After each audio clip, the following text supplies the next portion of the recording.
So too on the Homan investigation, I mean, can you just speak to, did the president ask the Justice Department to close the case, and does Homan have to return the $50,000? Well, Mr. Homan never took the $50,000 that you're referring to, so you should get your facts straight, number one.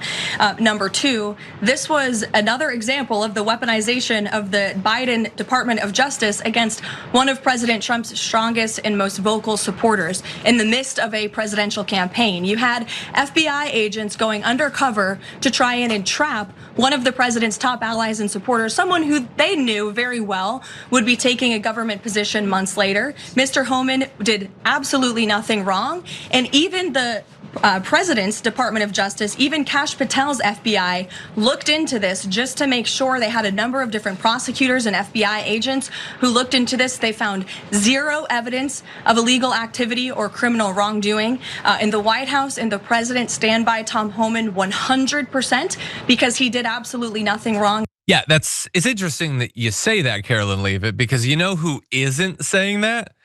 Tom Homan's he's not even saying that. Like you're going way further than he himself will go in defending himself because he knows what he did. I also love her saying, even Trump's DOJ looked into this, even Kash Patel. That's not how that works rhetorically. You say even when it's like the most excessive or impressive. No, this is the least impressive version of this.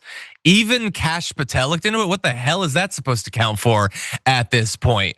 Granted, again, Kash Patel had time to look into this because he certainly wasn't doing anything in regards to Jeffrey Epstein or Ghislaine Maxwell, I suppose. And he's certainly not, like Googling like, wait, who's Dylan Roof again? Like, no, he's totally ignorant of all of this.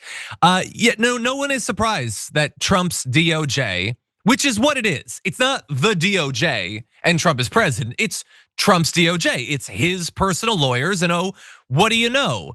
They stopped a legal proceeding towards one of his lackeys. That's not proof of innocence. That actually makes him look more guilty at this point. And so I referenced there that she's going way harder on this story than Homan will. So he's being accused of having taken a sack full of $50,000, and she's saying he didn't take the money. Let's see if he'll say he didn't take the money. I did nothing criminal, I did nothing illegal. And there's hit piece after hit piece after hit piece. And I'm glad the FBI and DOJ came out and said, said that nothing illegal happened and nothing, no criminal activity. You're talking about a guy spent 34 years enforcing the law. I mean, I left a very successful business that I ran to come back and work for a government again. I'm back on a government paycheck. Not only did I sacrifice my family sacrifices, I make sacrifices every day. I got more death threats than anybody. I got a security team around me, but guess what? My kids don't, my wife don't. I mean, I haven't lived with my wife in months because I don't want her to be here right now with all the threats. So after all the sacrifices, after serving my nation for all these years, they want to come on and dirty me up. And it's not going to end. There's a hit piece on me every 2 weeks. But keep coming, because you know what? Tom Homan isn't going anywhere. Tom Homan isn't shutting up. And Tom Homan's going to keep doing what he's doing, because working with President Trump's the greatest honor of my life. So did we edit out the part where he denied taking the $50,000? Did my unethical producers take out his denial? Mike, we're gonna have a serious talk about this, because if he denied taking, no, he didn't deny it. He didn't deny it. Karoline Leavitt can deny it. It's not potentially something that's gonna be brought up in court for her. He didn't say he didn't take the money. You know why? Because he took the money. He was offered a big old bag with a dollar bill sign on and $50,000 in exchange for government contracts, and he took the money. He definitely took the money, and God, I hope the Democrats take over House Oversight so they can bring that guy in under oath and ask him whether he took that money. And eventually that they can take over the White House, they can clean out the DOJ, and they can, within the statute of limitations, start up the legal proceedings again, because that guy definitely took a big sack full of cash. That is supposed to be, like, you can be so corrupt in our government, Viviana, as you well know. You can take tons of donations, you can be given these contracts, you can spend all this money on yourself. The only thing we don't let you do is take a big bag full of money. That's the one thing that can get you arrested. And Tom Homan did that. And oh, the poor guy, how he's sacrificed. He's on a government salary, I mean, sure, his net worth is apparently $10 million, but he's hurting for money. By the way, if you want us to believe that you would not be susceptible to bribery, don't talk about how much you're hurting financially, because that just makes it seem as if you probably would be willing to do that. And I'm sure it's a big sacrifice for your wife to not have to spend so much time around you, Tom Homan, based on your whole vibe and everything. Anyway, Viviana, what do you make of this story and the corruption? That caught me too. Did he just say he left his wife? I don't know. Does she know that? She's probably confused. I agree with you. He's complaining that he's taking less money than he ever has, and then he took this money. But he didn't say he didn't do it. He said that it wasn't illegal. He didn't do anything illegal. So apparently for him, he reported it to the IRS, and it's all legal schmeagle. So it's par for the course. They call it hit pieces. We call it facts. We're just speaking two different languages here. And by the way, some of you might think, well, then is he lying? Is it illegal? I think he's a philosopher.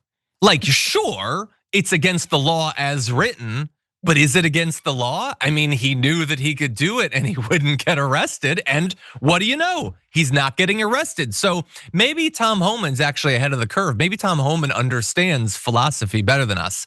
But anyway, according to FBI agents, this is September 2024, he took the money. It was in a bag from the fast food chain Cava. And you cannot make the case that you think what you're doing is above board when they take a fast food bag and they fill it full of like just bundled up wads of cash. You know that you're breaking the law when you do that. And I just hope that they eventually get this guy. By the way, I'm not doing a Trump. I'm not saying just investigate everybody, investigate Laura Ingraham or whatever.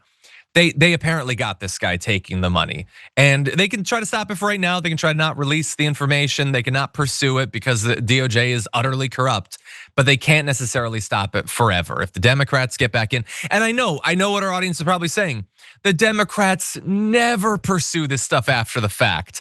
And look, even with Donald Trump, they waited until the last possible second. And that is true. I'm hoping that we get somebody stronger, either an actual progressive who will be president, or at least like a centrist Democrat that occasionally knows how to fight, like a Gavin Newsom or something like that, that will actually look into this, because this corruption is as naked as can be. If you enjoyed that, make sure that you never miss another video by subscribing. And if you want a little more, consider hitting the join button and becoming an actual member. But you're probably wondering, why the hell would I do that, John? First off, calm down. The stakes in this are very, very low. But also, when you click the join button and you become a member, you get access to bonus content that I make every week, and it's a ton of fun. You get access to tons of custom emojis and more besides that. By the way, if you join at tier 3, you even get access to a monthly member hangout with myself and other awesome people, and we always have a great time. By the way, you'll get all that going forward, but you also unlock years of the back catalog. That is literally 100 or more bonus clips, top 10 lists, debates, and more. What are you waiting for? Click the join button below. Your support powers our show, and we couldn't do it without you. Or at the very least, I wouldn't really want to try. Viewers like you keep me here. So thank you in advance for joining.